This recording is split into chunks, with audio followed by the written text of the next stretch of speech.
Alhamdulillahirrahmanirrahim. Wassalatu wassalamu ala rasulillah wa ala alihi washabihi wa man wala. Pertama-tama saya mengucapkan banyak terima kasih kepada keluarga besar kita semua, keluarga besar Otentik, yang hari ini menegaskan dimensi perjuangannya menjadi Indonesia Otentik. Kalau kemarin kan kita masih bicara HMI Otentik, hari ini Indonesia Otentik. Pertama-tama mengucapkan terima kasih pada Ketua Umum, abang saya juga, abang kita semua, Bang Haji Mulyano. Terima kasih Bang. Jadi terakhir ketemu abang itu urusan rekomendasi partai. Sekarang kita sudah memutuskan pilihan hidup kita sebagai seorang intelektual. Nah, terus kepada Abang Ari Elmar, terima kasih Bang. Ini luar biasa sekali. Ini forum yang pertama Bang, forum pertama. Sempat sama Insis itu Pak Ustadz Adian Nusaini, kita sudah komunikasi mau bedah, akhirnya pospon, tertunda.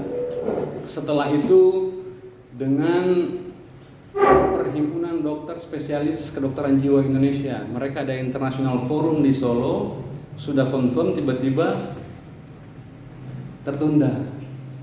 Baru UIN Sunan Kalijaga confirm juga sama Prof. Amin Abdullah, tiba-tiba tertunda. Nah, maka hari ini alhamdulillah forum pertama, dan sebagai seorang yang mencintai ilmu ya tidak ada yang lebih istimewa dari kita saling sharing. Jadi sebenarnya ini bukan beda buku Bang. Nah, ini sekedar sharing saja kan, karena junior ini loh, dari depan-depan senior kan. Pertama kali kita masuk Jakarta, kita lihat Don lagi duduk di meja, kita mau masuk aja kita takut Pak. Sekarang disuruh duduk di depan dan mengkulkan kan enggak. Itu. Nah, alhamdulillah minggu depan ada forum juga yang diselenggarakan oleh International Student of Islamic Psychology, ISIP. Di salah satu forum pemikiran psikologi Islam yang dia lebih internasional. Nah, sebenarnya Bang Ari menghubungi saya untuk ini buku baru ini harus didiskusikan kan, didiskusikan. Saya bilang sebagai junior saya ikut perintah saja, apa kata senior. Don. Nah, sebelum masuk ke substansi topik yang menjadi isu yang diadres secara spesifik dalam buku ini, saya mau menyampaikan latar belakang soal paradigmanya. Jadi memang ini tidak lepas dari studi ke Malaysia, yaitu yang turut mensupport itu Presiden Triple IT Indonesia almarhum Pak Muhammad Siddiq, Ketua Dewan Dakwah. Dulu masih asistennya Pak Perdana Menteri kita Bang, yang pertama dulu. Salir. Bukan. Nah, beliau yang menjembatani ke Triple IT, akhirnya masuklah komunitas Triple IT. Pada saat saya mengajukan proposal tesis, itu judulnya nggak begini, Al-Quran dan Neuroscience, karena kita masih sangat positivistik, karena asisten langsungnya Bang Taufik Pasya kan. Jadi Fik, kamu riset bagaimana pembesaran volume ukuran dari memori otak, relasinya dengan para penghafal Quran. Ada nggak pengaruh menghafal Quran dengan perubahan struktur anatomi memori otak? Nah, jadi saya ajukanlah itu neuroscience dan Al-Quran. Pada saat saya ajukan ke Dewan Senat di kampus, yang pertama kali mereka tanyakan, kamu paham Al-Quran tidak? Karena kamu bandingkan antara neuroscience dan Al-Quran. Punya background tafsir sekolah? Enggak. Punya background sekolah bahasa Arab? Tidak. Nah, akhirnya ditolak itu proposal. Nah, ditolak, akhirnya ketemulah titik temu, mendingan komparatif perspektif aja antara dua epistemologi, antara Islam klasik dan Barat modern. Jadi kamu masuk ke tradisi psikologi Islam klasik, kamu komparasikan dengan Barat modern. Tapi standing point kamu bukan barat modern. Karena kamu Islam. Kamu harus berdiri pada tradisi kamu sehingga kita bisa berdialog dengan barat. Nah, karena menurut Prof. Osman, bagaimana mungkin kita bisa secara paradigmatik kita berdialog dengan barat sementara kita sendiri itu berdiri pada epistemologi mereka. Nah, jadi hampir tidak ada hal yang bisa kita dialogkan. Akhirnya saya menerima advice dari supervisor. Jadi positioning saya hari ini adalah berdiri penuh pada pemikiran tradisi Islam klasik. Dari Al-Farabi sampai Ibnu Arabi. Ada 3 tradisi di situ. Pertama peripatetik. Peripatetik ini adalah sekolah pemikiran yang basis pemikiran mereka adalah pikiran-pikiran Aristotelian Yunani, peripatetik. Setelah itu iluminasi Surawardi. Nah, baru sofistiknya Ibnu Arabi. Jadi 3 tradisi ini yang jadi basis ontologis, basis epistemologis dari pikiran-pikiran yang saya kemukakan dalam riset saya di Malaysia dalam rangka mendiskusikan perspektif-perspektif barat modern yang sudah mapan. Nah, lebih spesifik lagi yang kita bahas dalam riset itu the origin of thought, asal mula pikiran. Nah, karena menurut barat modern dan hari ini diamini di semua universitas bahwa pikiran itu dihasilkan oleh sel saraf. Sementara dalam tradisi Islam klasik sumber pikiran itu ada 3. Yang pertama sensasi indera sebagai sumber pengetahuan yang sifatnya indrawi dengan basis konfirmasi yang rendah. Yang kedua ada akal dan yang ketiga ada kolbu. Nah, tapi dalam riset kita lebih fokus pada akal dan kolbu. Nah, karena riset ini paradigma yang kita usung adalah kualitatif sejak awal, maka tidak ada konstruksi gagasan yang sudah kita kunci secara determinan pada saat mulai riset. Jadi memang dia mengalir. Nah, dan terminologi kolbu, nafs, akal itu saya dapat di pertengahan riset. Jadi sama sekali pada saat saya mulai riset nggak ada gambaran soal kolbu ini, nggak ada. Jadi memang kita ketemu di tengah. Nah, itulah mungkin salah satu kelebihan dari kualitatif ini. Nah, jadi pada saat kita mulai meriset, karena neuroscience ini kan terminologi sains. Di era klasik tidak ada terminologi neuroscience. Sama dengan kolbu, itu terminologi filsafat atau terminologi Al-Quran, bukan terminologi sains. Jadi mustahil kita bisa mengidentifikasi secara clear arsitektur anatomi dari kolbu itu ketika perspektif yang kita gunakan sains. Karena dia bukan terminologi sains. Akhirnya kita komparatif, kita pakai Islam klasik dan sains modern.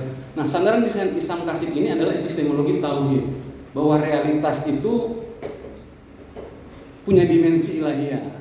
Ini yang ditolak oleh sains modern yang basis argumentasinya itu epistemologinya Darwin, evolusi kan? Darwin evolusi, bahwa semuanya berhenti di materi. Nah, argumentasi kedua yang kita gunakan dalam tesis itu bahwa isu-isu spesifik yang hari ini disampaikan oleh neuroscience kan hari ini ilmu yang sangat mendominasi. Bahkan sekarang mulai neuroantropologi, neurososiologi, neuropolitik, neuroekonomi, bagaimana, bahkan neurobehavior. Jadi dia sudah hampir mendikte semua cabang ilmu. Nah, ternyata secara konten apa yang disampaikan yang sebagai isu-isu penting dalam neuroscience modern itu pada era klasik sudah dibicarakan oleh para pemikir-pemikir Islam dengan terminologi yang lain. Nah, misalnya tentang akal, intelek. Aristoteles itu kan jelas intelek, tapi ini kemudian ditafsirkan, diterjemahkan oleh sains modern menjadi pikiran. Nah, akhirnya ada dia punya demarkasi, ada dia punya batas. Ketika kita bicarakan intelek itu divine intellect, akal yang sifatnya ilahiyah. Tapi dalam literatur modern, intelek ini jadi rasio itu jadi mind, pikiran, dan sangat material dan dia kehilangan dimensi ilahiyah. Makanya ada jarak. Nah, akhirnya pada saat kita mulai melakukan penelitian, menulis ini, saya pun sempat kaget karena tokoh yang kita jadikan rujukan dalam filsafat Islam klasik tentang manusia atau tentang jiwa atau tentang psikologi itu kita mengacu ke Al-Farabi, Ibnu Sina, Suhrawardi, 3 itu. Nah, ternyata dalam kitab-kitab mereka, misalnya Al-Farabi dalam bukunya kitabnya Al-Madinah Al-Fadilah, itu dia bicara soal konsep negara ideal. Yang bab akhirnya semua soal virtu dalam masyarakat. Bagaimana nilai kebajikan, kebenaran itu dalam masyarakat. Ternyata pas saya buka bab awal bukunya Al-Farabi itu, dia bicara struktur otak secara anatomis. Ini kan keren, ya kan? Sementara dalam kesan dalam kita hari ini bahwa neuroscience ini, otak ini ilmu baru yang merupakan pencapaian tertinggi era modern. Padahal di kitab klasik abad 8, abad 9 di era Al-Farabi itu, Al-Farabi bahkan sudah secara spesifik menyebutkan relasi antara otak dan serabut saraf dengan anggota gerak motorik. Ini kan gila. Jadi saya sebagai seorang neuroscientist itu kaget, loh kok gila banget ini. Tapi kenapa waktu saya sekolah saya gelap gulita dengan sumber ini kan? Nah, akhirnya sudah pindahlah ke Ibnu Sina. Ibnu Sina itu dalam kitabnya Al-Qanun fi Al-Tib. Nah, diterjemahkan dalam bahasa Inggris The Canon of Medicine. Ini kan bukunya yang paling terkenal yang kemudian merekognisi beliau sebagai bapak kedokteran modern. Jadi Ibnu Sina ini di dunia barat diakui tapi nggak dianggap. Begitu. Dia diakui sebagai bapak kedokteran modern, tapi begitu kita buka buku-buku kedokteran modern, nggak ada satupun referensi tentang Ibnu Sina. Kata-kata itu nggak keluar ya? Nah, nggak keluar. Akhirnya saya sempat kemarin kegalauan ini kan mau menentukan, baru berapa bulan lalu ini.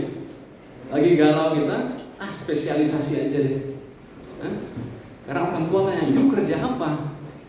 Intelektual kan, "Yuk kerja apa?" Kita nggak ada kerja. Gua mau cari kerja jadi dokter spesialis. Saya ambillah rekomendasi dari kedokteran spesialis jiwa, dari ID dan lain sebagainya. Terus diskusi dengan Selamat datang nih. Siap. Ini siap nih.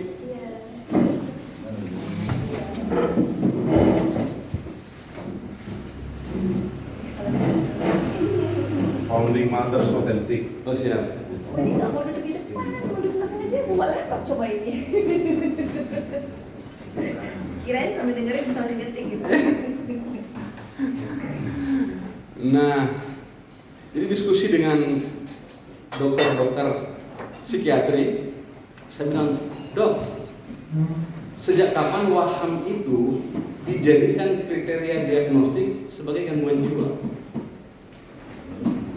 Sementara dalam tradisi pemikiran Islam, waham itu berkaitan dengan sumber informasi yang otoritatif yang sifatnya ilahiyah, tidak mungkin salah. Dan ini memang dia otentik, punyanya Ibnu Sina. Saya harus bilang otentik ini bang.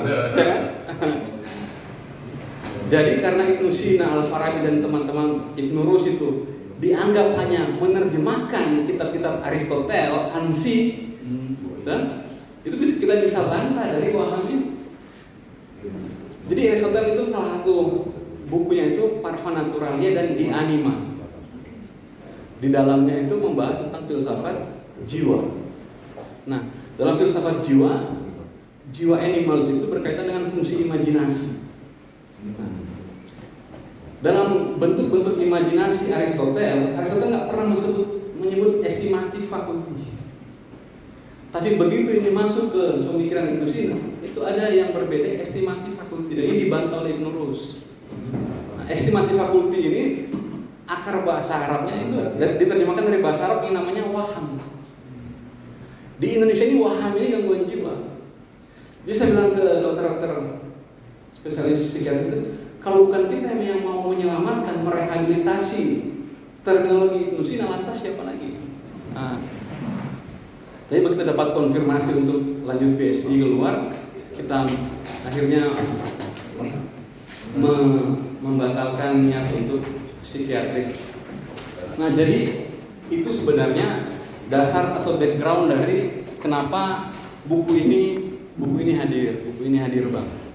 Nah, tadi yang saya sampaikan ada pembatalan, bukan pembatalan tapi penundaan untuk diskusi buku. Bahkan di kampus saya 2 kali di drop out. Ini baru minggu lalu saya ngurus visa studi lagi. Karena memang konsekuensi. Ketika kampus pada akhirnya meloloskan tesis ini, maka jadilah kolbu itu sebagai organ fisik. Itu konsekuensinya. Dan dalam tradisi Melayu yang sangat Ghazali ini, itu dilematis sebagai, kan pasti ini pemikiran yang provokatif, apalagi basisnya itu peripatetik yang sangat Syiah. Al-Farabi itu Syiah, Ismailiyah. Ibnu Sina Syiah, bapaknya Ibnu Sina itu kalau bukan bupati gubernur. Nah, jadi pikiran-pikiran itu, jadi akhirnya kita bisa memahami kenapa UIN akhirnya awal mengapprove, kenapa INSIS yang terkesan satu kampus kita dengan Ustadz Adian kan di ISTEK akhirnya juga menunda, ya karena ini soal konsekuensi, soal bagaimana dualitas antara tubuh dan jiwa hari ini sudah menjadi satu pemikiran yang sangat mapan bahkan dalam tradisi pemikiran Islam. Padahal Prof. Fazlur Rahman itu dalam bukunya tema-tema pokok dalam Al-Quran, ketika dia membahas bab manusia sebagai individu, itu Prof. Fazlur Rahman secara terang benderang menyatakan bahwa pola pikir Al-Quran itu menentang dualitas antara tubuh dan jiwa.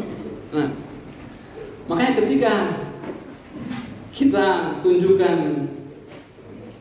temuan kita soal salah satu objektif temuan kita soal kolbu sebagai sebuah organ fisik yang secara anatomis kita berani menunjuk satu bagian yang namanya batang otak, itu kalangan pesantren mendebat secara luar biasa ya, dengan argumentasi mereka yang berdasarkan nas. Nah, makanya saya bilang sejak awal karya ini sudah kita batasi bahwa perspektif yang kita gunakan itu adalah filsafat Islam klasik dan sains modern. Jadi saya pada akhirnya menutup mata secara penuh untuk referensi-referensi kolbu yang bersumber pada Al-Quran. Kita sudah mengabaikan itu. Yang bersumber pada hadis pun kita sudah abaikan karena itu bukan ranah keilmuan saya, ya. Nah, karena kita harus konsisten dengan epistemologi kita. Yang soal metodologi saja, ya. Soal hasil kan bisa kita perdebatkan. Tapi bahwa metodologi kita harus clear. Jadi ketika didebat dari perspektif kalam, fikih itu bukan urusan saya. Urusan saya itu adalah ide-ide yang bersumber dari pikirannya Al-Farabi, Ibnu Sina, Ibnu Rus, dengan asumsi bahwa dalam biografi mereka Ibnu Sina itu sejak umur 10 tahun sudah hafal Quran, sudah hafal hadis. Bahkan gurunya angkat tangan ketika dia tanya ke gurunya, sebelum Tuhan ciptakan alam semesta, Tuhan bikin apa? Itu kan gurunya sampai bingung. Terus Ibnu Sina dipukul, dipanggil bapaknya. Saya sudah nggak mampu mendidik Ibnu Sina, saking cerdasnya. Nah, tidak mungkin ketika Ibnu Sina menuliskan karya-karyanya itu sepenuhnya dia memisahkan dirinya dari Al-Quran, itu nggak mungkin rasa-rasanya.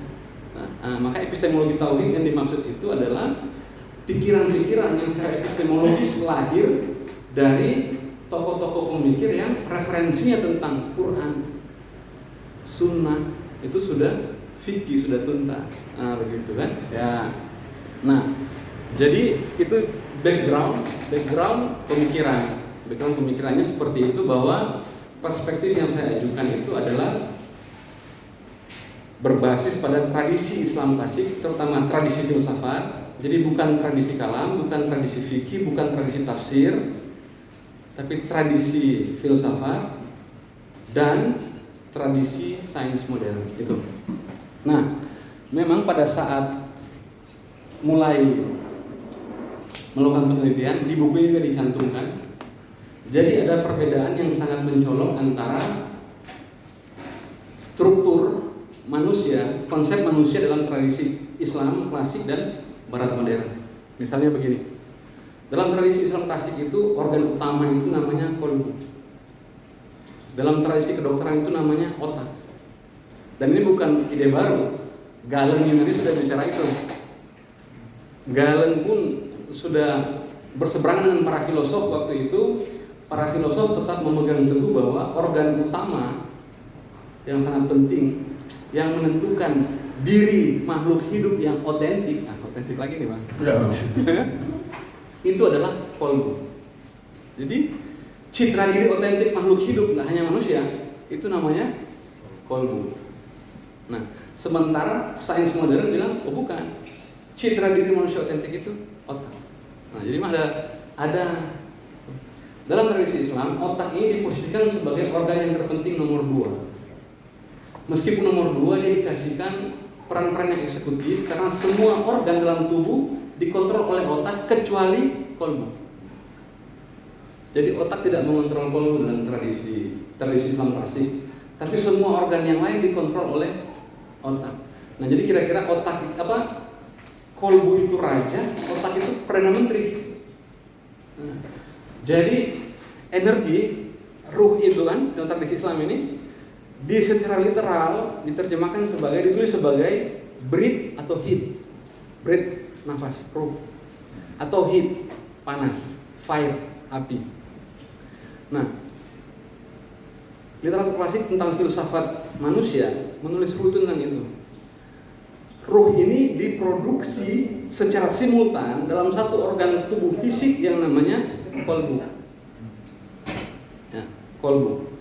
Karena fire ini dia sifat panas, maka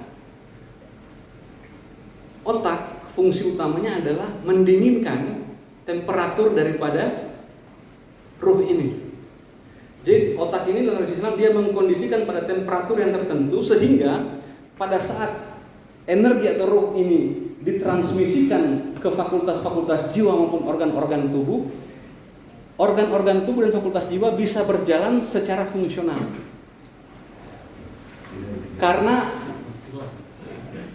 Karena kalau otak gagal mengkondisikan temperatur ruh ini, breath atau heat ini, kalau dia ke fakultas rasional, kita nggak bisa berpikir secara rasional. Kalau dia ke fakultas emosi, maka emosi kita akan temperamen. Kalau dia ke fakultas motorik, maka pergerakan kita nggak bisa dikontrol. Nah, itu fungsi otak. Nah, jadi dari ruh itu hanya di kolbu itu dia muncul secara emanasi, otak itu muncul secara emanasi dari kolbu, dan jiwa secara fakultatif itu ada di otak. Nah, dari gambaran ini maka Ibnu Rus juga menyebutkan bahwa jiwa itu material, fisik, bukan abstrak. Ini Ibnu Rus. Ibnu Rus ini kan dia sejaman dengan Ibnu Arabi, waktu Ibnu Arabi masih kecil, dan Ibnu Tufail. Nah, oleh Ibnu Rus, Ibnu Sina dan Al-Farabi, jiwa itu materi, fisik.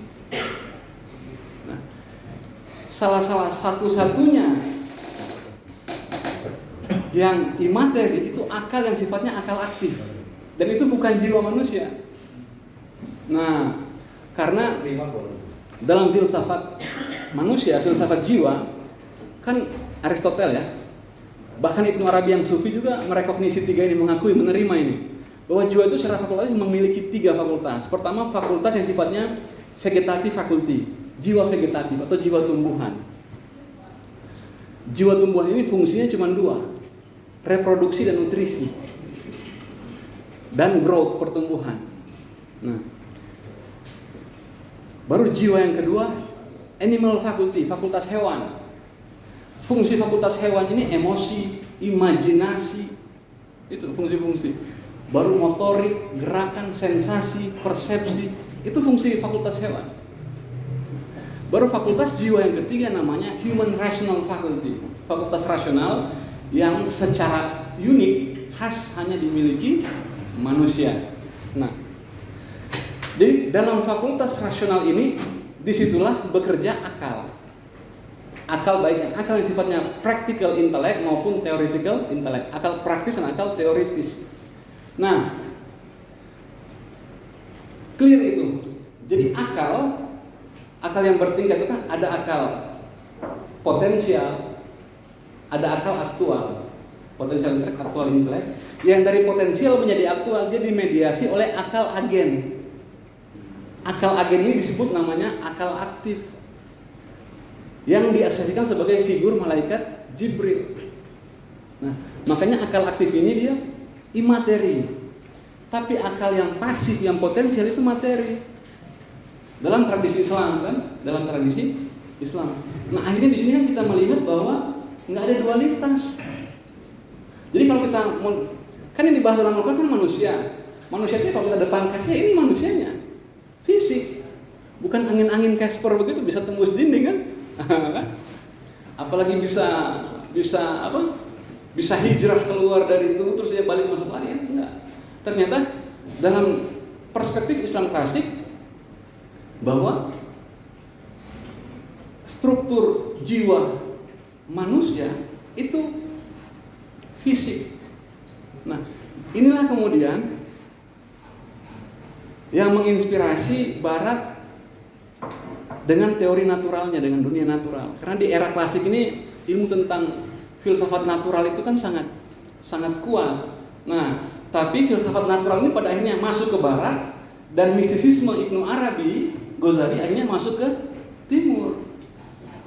Akhirnya kalau hari ini Barat dan Iran maju, ya mungkin karena mereka mengadopsi epistemologi yang natural, material itu, dan kita yang akhirnya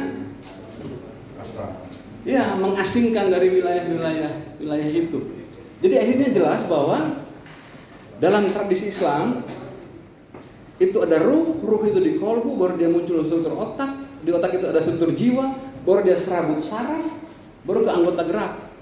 Jadi ketika abang bertanya bagaimana relasi ruh dengan saya ambil lemon, saya bisa jelaskan secara terang benderang lewat pendekatan perspektif Islam klasik, terutama peripatetik Al-Farabi dan Ibnu Sina. Karena jelas relasi antara Tuhan dan tangan kiri itu relasinya jelas, komandonya. Nah, satu-satunya bagian dari fakultas jiwa yang tidak dikendalikan oleh kolbu hanya rational faculty yang ada pada manusia. Dia connect tapi dia independen. Selebihnya 100% imajinasi, emosi, apetisi itu nutrisi, reproduksi 100% dia tunduk pada hukum-hukum yang sudah diinstal dalam kolbu. Nah, makanya dalam perspektif Islam itu salah satu fungsi eksekutif kolbu itu source of knowledge, terutama divine knowledge, pengetahuan yang sifatnya ilahiyah. Nah, jadi itu gambaran singkat. Nah, di sisi lain, karena ini komparasi, kita harus komparasikan antara tradisi Islam dan Barat. Nah, dalam tradisi Barat, organ utama itu namanya otak. Otak itu kemudian merupakan bagian dari yang namanya sistem saraf. Sistem saraf itu ada dua, otak dan sistem saraf pusat dan sistem saraf tepi. Sistem saraf pusat, sistem saraf tepi. Sistem saraf pusat itu ada dua, otak dan sumsum tulang belakang. Itu sistem saraf pusat dalam terminologi sains modern. Sistem saraf tepi adalah serabut saraf yang keluar dari tulang belakang, yang mengontrol pergerakan kaki, yang mengontrol alat genital, yang mengontrol alat intestinal perut, yang mengontrol pergerakan tangan dan lain sebagainya. Semua dikendalikan oleh sistem saraf tepi. Nah, dan otak itu dibagi dalam 3 bagian. Ada namanya otak belakang. Otak belakang ini batang otak. Setelah batang otak, dia masuk ke otak tengah. Tapi bukan otak tengah yang hari ini kita pahami di buku-buku di Gramedia itu, yang tutup mata bisa membaca, bukan itu. Ya. Otak tengah ini kita sebut sebagai diencephalon. Di itu kan di antara encephalon dua. Nah, baru ada otak besar. Nah, bagian otak yang primitif namanya batang otak dan diencephalon. Itu strukturnya antara saya dan cumi-cumi sama. Saya dan simpanse sama. Saya dan burung sama. Saya dan lebah itu sama. Maka ketika Al-Quran bicara soal kami wahyukan kepada lebah, penjelasan paling masuk akalnya adalah dia masuk lewat struktur otak hewan. Bahwa yang menerima wahyu dalam Al-Quran bukan hanya manusia, ada hewan kan yang menerima. Nah, di sini akhirnya kita bisa mengesampingkan peran yang sifatnya akal. Nah, batang otak dan Waduh. Alhamdulillah. Selamat datang, Bang. Izin Adinda. Mohon izin ini, Bang. Nah, batang otak dan diencephalon itu adalah diri makhluk hidup yang asli, yang otentik. Selama ini kita kaitkan fitrah itu dengan akal. Enggak, akal bukan fitrah. Fitrah manusia itu hewan lah, bukan kesadaran. Nah, mungkin ini salah satu diskusi menarik tentang NDP. Ketika fitrah itu dikaitkan dengan kesadaran manusia, bukan. Fitrah kita itu diri yang otentik, diri yang asli. Karena fitrah itu dia nggak koruptif, dia nggak merusak. Yang merusak itu akal, rasional. Itu riset membuktikan begitu. Karena terbukti pada saat COVID, ketika hewan yang namanya manusia ini masuk ke dalam rumah, lingkungan sehat, Bang. Ya kan? Langit Jakarta terang benderang, ya kan? Air di Venesia itu jernih.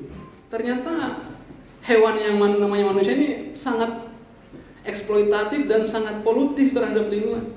Hewan-hewan yang lain, singa itu yang kita definisikan sebagai binatang buas, ular kobra, mereka nggak rusak, mereka nggak babat hutan, ya nggak bakar hutan. Coba kita ini hewan yang namanya, akhirnya apa? Apa yang membedakan? Ternyata hewan itu nggak punya fakultas rasional, hewan nggak punya akal. Nah, yang dengan begitu, karena manusia punya akal, hewan nggak punya akal, maka yang merusak adalah akal.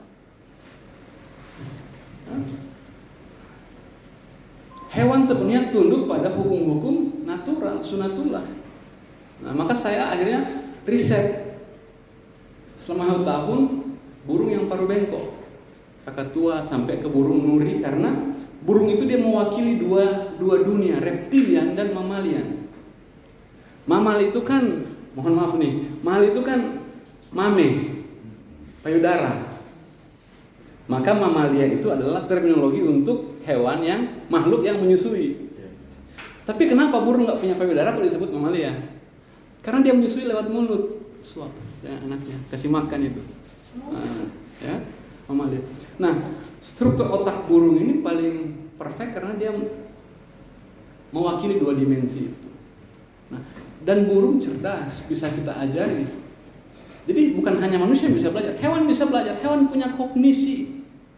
Riset-riset terbaru di Science Museum sudah mengatakan cumi-cumi itu ketika dia keluar cari makan, itu nggak asal keluar, itu dia punya kalkulasi jarak paling pendek, energi paling sedikit yang akan dia keluarkan. Iya, ini riset, kita mau bantah bagaimana? Ketika burung terbang belok kiri belok kanan itu kalkulasi, Bang, itu kognisi. Dia ketika ikan-ikan itu bikin rumah dengan simpanse bikin rumah itu sama dia punya apa? Dia punya motif untuk melindungi diri daripada predatorik karena kepentingan survivalitas. Maka kolbu dan diencephalon itu dalam literatur modern disebut untuk survivalitas. Jadi nggak perlu ajar manusia soal survive karena hewan pun bisa survive. Itu sudah diri yang paling otentik, karena Indonesia otentik kan, kita harus nggak bisa sebut asli dong, harus otentik kan. Nah, jadi itu Nah, struktur-struktur itu kemudian secara sains modern ada namanya sudah dibedah antara otak cumi-cumi, ubur-ubur sampai otak manusia dan sudah dibandingkan secara komparasi. Yang paling mendekati otak manusia namanya simpanse. Itu perbedaan kita dengan simpanse cuma 3 sampai 4 lapis otak. Strukturnya mirip sama. Tapi dengan struktur otak yang begitu bagus pada simpanse, perilakunya nggak berbeda dengan cumi-cumi. Tapi manusia yang cuma 3 lapis dari simpanse, perilakunya secara radikal itu berbeda dengan simpanse. Mereka terutama apa? Dalam manipulasi. Ternyata struktur otak manusia ini, rational faculty ini fungsinya manipulasi, rekayasa. Ada yang baik, ada yang gelap-gelap doang. Tinggal dia mau pilih, dan itulah independen, itu pilihan bebas. Tapi batang otak dan diencephalon itu deterministik. Abang nggak bisa kontrol itu barang, nggak bisa abang perintah. Denyut jantung, kau berubah dulu dari 60-80 jadi 120, nggak bisa. Hatta presiden yang punya kekuasaan besar, dia nggak bisa perintah denyut jantungnya, karena itu deterministik. Nah, mungkin disinilah kita bisa melihat perdebatan antara Qadariyah dan Jabariyah, di mana itu pilihan bebas, di mana itu dikendalikan penuh sepenuhnya oleh takdir, dan manusia memiliki 2 struktur itu. Ada bagian yang kita nggak bisa sama-sama ajak diskusi. Abang masukkan kuman ke perut, diare abang nggak bisa abang diskusi itu bareng, ya kan? Tapi soal abang mau memilih, saya mau belok kiri atau belok kanan, itu abang bisa putuskan dengan diskusi secara reflektif. Ya? Nah, jadi, dari analisis itu tuh, kemudian kita komparasikan. Nah, ketemulah 5 poin sehingga kenapa kami menyatakan bahwa struktur anatomi dalam tubuh manusia yang paling dekat dan bisa dipertanggungjawabkan secara metodologi untuk menyatakan fungsi-fungsi yang dalam terminologi Islam disebut sebagai kolbu, itu namanya batang otak. Pertama, ada 5 alasan. Pertama, baik kolbu maupun batang otak, kedua-duanya adalah organ fisik. Tidak ada satupun literatur Islam klasik yang menyatakan kolbu itu tidak fisik. Semua dari peripatetik Aristoteles sampai Ibnu Arabi yang sampai digelari Syekh Al-Akbar itu, bapak sufi, menyebutkan bahwa kolbu itu organ fisik. Nah, berarti kalau dia organ fisik, barangnya ada dong bang, ya kan? Masa disebut fisik barangnya nggak ada? Barangnya harus ada karena disebut fisik manusia, barangnya harus ada. Jadi itu persamaan yang pertama, kedua-duanya organ fisik. Persamaan yang kedua, bahwa baik kolbu maupun batang otak, dua-duanya adalah organ pusat tubuh. Kolbu itu pusat dari semua organ, bahkan otak itu berpusat pada kolbu. Dalam tradisi Islam, dalam tradisi modern, yang disebut sebagai pusat itu ada namanya otak. Tapi otak ini ada bagian-bagian yang berpusat pada namanya batang otak. Jadi batang otak ini adalah pusatnya otak, batang otak, kan? Jadi itu organ fisik. Yang ketiga pusat, kedua pusat. Yang ketiga persamaannya adalah sama-sama pusat kehidupan. Kolbu itu disebut the center of all living beings, itu pusat dari semua eksistensi atau keberadaan yang sifatnya makhluk hidup. Nah, dalam sains modern, batang otak ini pusat kehidupan karena dia mengatur 2 hal. Yang pertama pernapasan, yang kedua jantung dan sirkulasi darah. Itu pusatnya di batang otak. Makanya Ibnu Arabi dalam tulisannya dia menolak kalau kolbu itu organ yang berbentuk segitiga dalam dada manusia, itu ditolak oleh Ibnu Arabi. Tapi Ibnu Arabi tidak menunjuk mana organnya. secara clear. Nah, Ibnu Sina pun nggak menunjuk di mana ini keberadaan kolbu. Al-Farabi juga nggak menunjuk organnya secara clear, anatomi di mana itu kolbu. Kita hanya punya Kita hanya punya sumber bahwa kolbu fi sudur, itu aja kan. Selebihnya, nah, jadi persamaan yang ketiga, baik kolbu maupun batang otak, semuanya adalah pusat pengaturan kehidupan, fungsi vital, pernapasan, respirasi, dan sirkulasi. Abang bisa saja sudah saya rapat di nyali di satu saat, siapa Kak Sani? Kenapa Bang Sani ini nyali sotarada bang? Ya toh? Pernapasan selalu ada di monitor sudah flat. Tapi begitu kita periksa refleks batang otak masih respon, tidak ada satupun dokter di muka bumi yang berani bilang dia mati. Pasti bilang belum mati, entah menunggu ajal atau mati suri, walau alam.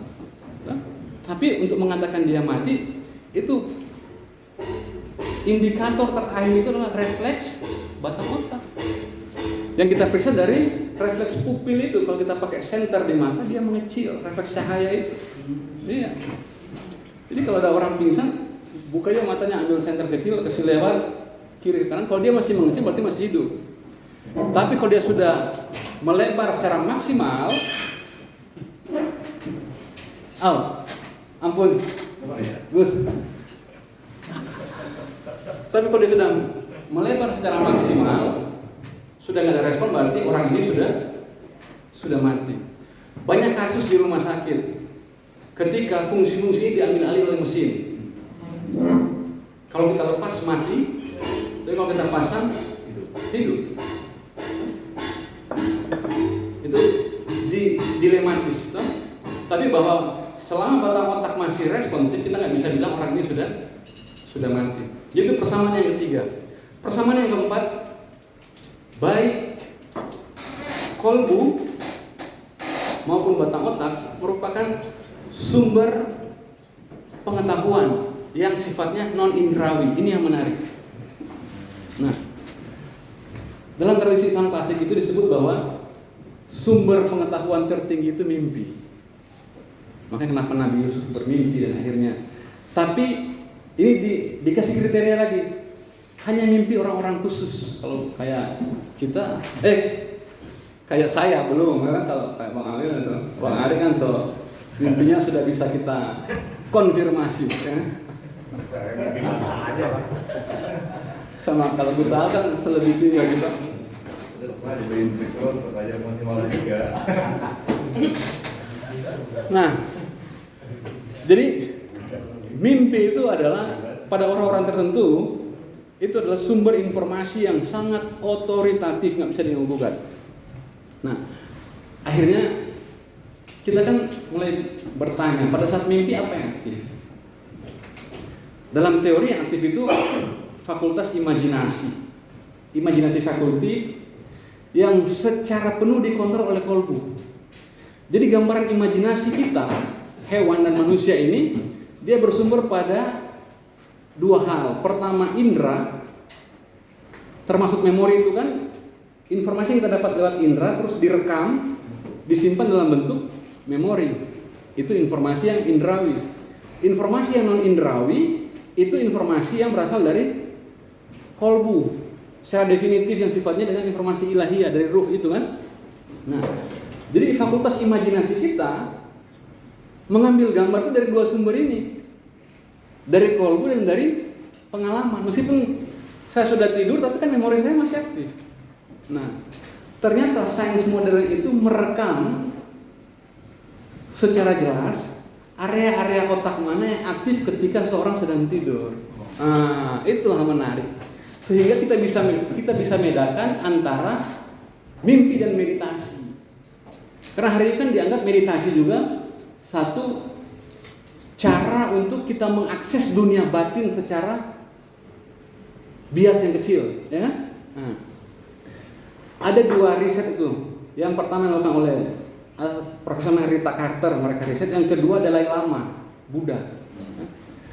Dalai Lama ini berkaitan dengan meditasi. Mereka riset soal the God brain, otak Tuhan. Daerah otak mana yang aktif ketika Dalai Lama sedang meditasi. Ya. Baru yang di laboratorium murni itu meriset bagian otak mana yang aktif ketika orang sedang tidur. Nah, ketika orang sedang tidur, yang aktif itu cuma 3 bagian. Pertama namanya batang otak, yang tadi dalam buku ini kita klaim sebagai kolbu. Yang kedua namanya hipokampus. Hipokampus ini bagian otak, gudangnya memori, aktif dia pada saat tidur. Yang ketiga namanya amigdala. Ini pusat emosi, makanya abang walaupun tidur abang bermimpi, abang terbawa emosi. Ini kita bisa jelaskan karena bagian emosinya aktif. Nah, dan abang mengenal orang-orang pada saat abang mimpi karena pusat memori abang aktif. Kalau itu nggak mati, abang akan bermimpi dengan orang-orang yang abang nggak kenal sama sekali. Ya? Baru pusat penglihatan. Jadi ada 4 bagian itu. Pusat kesadaran, pusat inisiatif, pusat penilaian, pusat penghakiman, pusat menyalah-nyalahkan orang, pusat mengkafir-kafirkan orang, nggak aktif sama sekali. Pada saat orang itu tidur. Jadi akhirnya kita bisa dari sini kita dapat gambaran bahwa pada saat kita tidur ini kita mengakses dunia mana saja. Lewat batang otak, kolbu kita mengakses dunia yang sifatnya ilahiyah. Oke? Lewat memori kita bisa mengakses dunia indrawi kita. Kalau misalnya tidur kan? Nah, kan 2 juga yang kita akses. Kalau orang yang sudah sufi, ya dunia memorinya sudah dia bisa eliminir pelan-pelan. Tapi kalau belum berarti masih ada. Sehingga butuh dikonfirmasi mimpi ini betul atau tidak. Karena ternyata memori masih aktif yang sumbernya dari pengalaman indrawi. Nah, beda dengan meditasi, ternyata pada saat meditasi bagian otak yang suka menyalah-nyalahkan orang itu bang, dia masih aktif. Jadi dalam kualitas informasi, meditasi dan mimpi masih lebih tinggi. Kalau mimpi sudah fana bang, fana. Kalau meditasi belum fana, karena alam rasional dia masih aktif, masih ada aktivitas listrik di situ. Tapi pada saat tidur tidak ada. Nah, ini yang menjelaskan kenapa kalau kita ketindisan, abang mau bergerak tapi abang nggak bisa gerak. Karena pergerakan abang dikontrol oleh alam sadar. Yang pada saat abang tidur itu mati aktivitasnya, abang nggak bisa gerak. Itu yang bisa menjelaskan secara saintifik. Karena sejatinya kan, apapun teori yang kita ajukan kan tujuannya bisa menerangkan fenomena. Nah, jadi dari perbandingan-perbandingan itu yang keempat. Yang terakhir bahwa baik kolbu maupun batang otak dia adalah pusat sensasi dan aksi. Pusat sensasi dan aksi. Jadi dijelaskan oleh sumber Islam itu semua informasi indrawi yang masuk ke manusia pertama kali akan terregistrasi di yang namanya kolbu. Jadi semua apa yang saya lewat panca indera itu dia masuk maupun alam internal, indera eksternal maupun internal. Internal itu misalnya yang paling gampang sih ejakulasi bang, tapi ada unik saya nggak mau kasih contoh itu. Saya kasih contoh misalnya peristaltik usus, pergerakan usus. Usus itu kan bergerak meskipun tidak tidur, karena dikontrol oleh sifatnya fungsi otonom. Jadi bagian-bagian tertentu di otak mengontrol ketika abang bernapas dan abang nggak bisa kontrol ketika abang tidur. Itu diambil alih, termasuk pergerakan usus. Nah, informasi-informasi tetap disampaikan ke otak. Dalam tradisi Islam, semua informasi ini sebelum masuk ke alam kita fahami secara sadar, dia akan registrasi pertama di kolbu. Ketika barang ini sampai di kolbu, baru dia diteruskan ke alam imajinasi, afeksi, emosi, baru ke alam rasional, understanding faculty, sehingga kita sadar, oh Bang Hari ternyata. Tapi dalam literatur itu disebut bahwa informasi yang sampai ke alam sadar itu bukan informasi yang otentik, tapi informasi yang sudah dikasih nilai tambah oleh kolbu. Nah, jadi kalau ada informasi masuk A, nyampe ke alam sadar dia sudah A+. Nah, dalam sains modern, riset anatomi, semua struktur saraf 5 alat indera sebelum dia nyampe ke alam rasional, dia registrasi di batang otak dulu, Pak. Jadi pusat impresinya pertama dari batang otak, baru dia teruskan ke alam sadar yang abang bisa pilih ini kiri atau kanan, saya ambil tidak. Tapi informasi yang sifatnya sampai ke alam rasional itu sudah informasi yang nggak asli. Informasi ini sudah dibumbui oleh struktur otak bawah sadar, rasa, emosi, dan lain sebagainya. Jadi ketika saya lihat Bang Sani, langsung saya marah.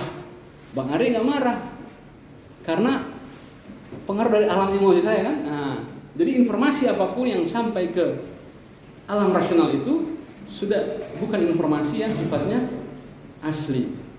Nah, baru yang kedua, gerakan. Kolbu itu mengatur semua pergerakan. Saya ambil ini, itu terkoneksi dengan kolbu.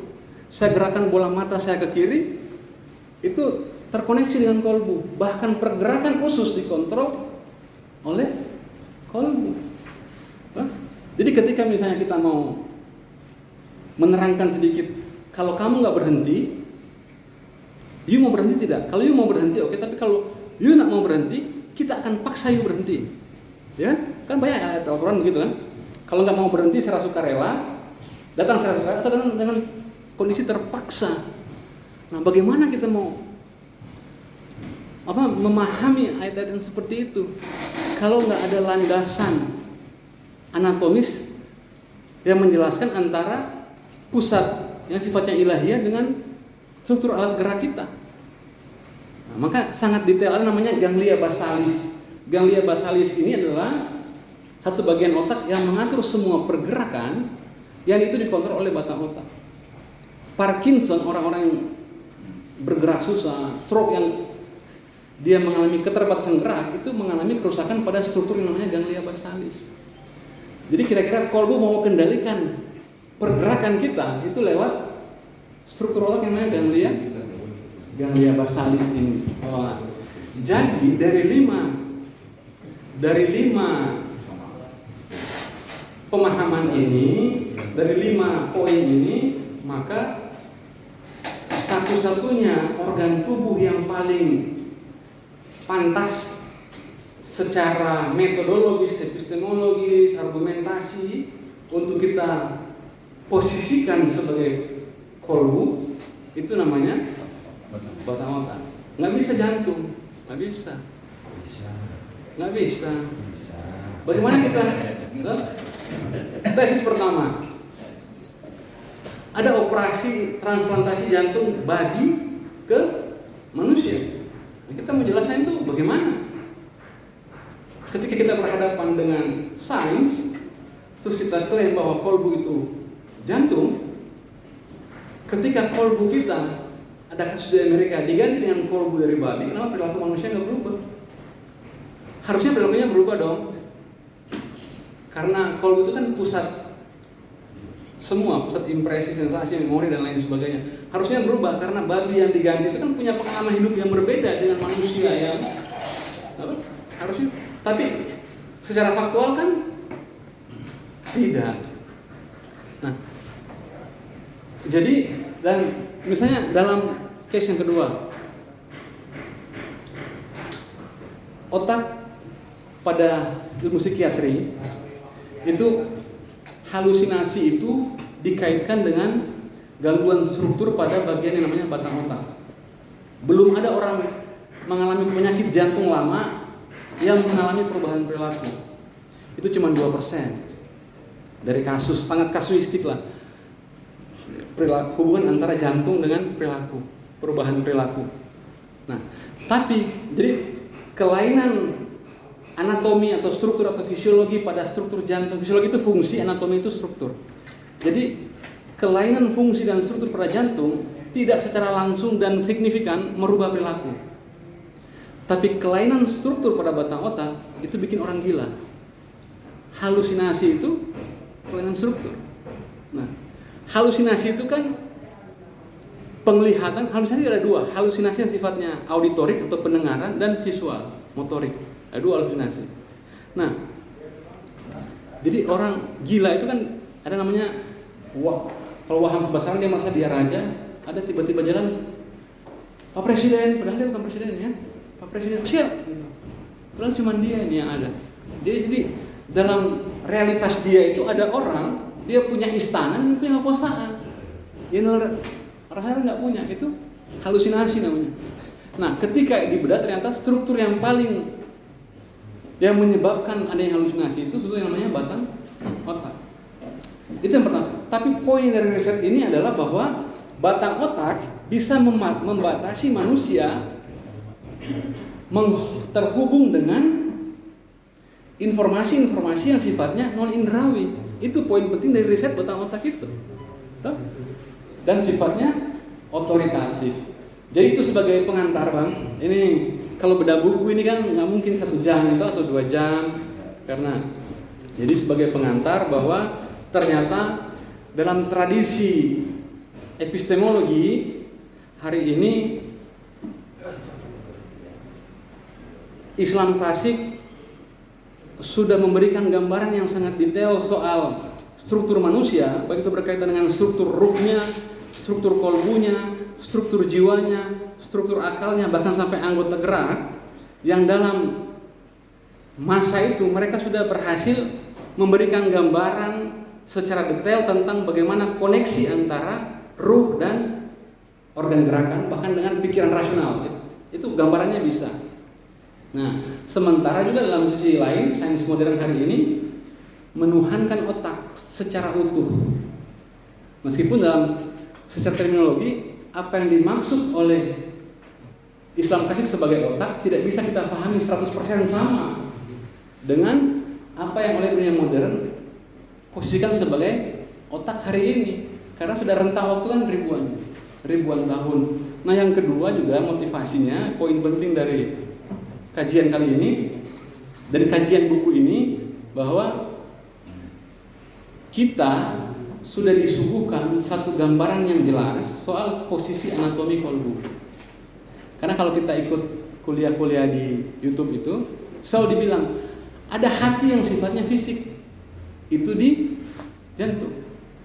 Baru ada hati yang sifatnya spiritual, itu di entah berantah mana dia punya keberadaan, kan? Akhirnya apa? Ini dualitas juga antara badan dan jiwa. Yang menurut Prof. Fazlur Rahman, Al-Quran itu nggak punya visi dualitas. Al-Quran itu visinya tauhid, unitas, utuh. Nggak bisa itu menurut Prof. Fazlur Rahman. Kan? Nah, jadi itu sebagai pengantar. Mohon maaf kalau ada yang kurang pas. Selanjutnya saya kembalikan ke Bang Ari. Baik, alhamdulillah, terima kasih. Mari kita berikan aplaus untuk sekaligus juga selamat datang kepada Founding Mothers Authentic, Uni Ola, MSW, usaha. Terima kasih. Baik, teman-teman, langsung aja. Ini kita musuh itu bukan? Terserah. Kalau ada yang bertanyakan, silakan. Senang. Dia tadi udah ngomong saya.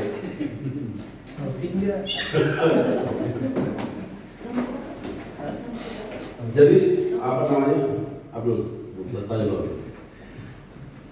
Terima kasih. Bismillahirrahmanirrahim. Assalamualaikum warahmatullahi wabarakatuh. Waalaikumsalam. Izin para senior, izin menyola, perkenalkan saya Bruno Tari Pangkos Hasan, periodisasi kepengurusan PBH ini.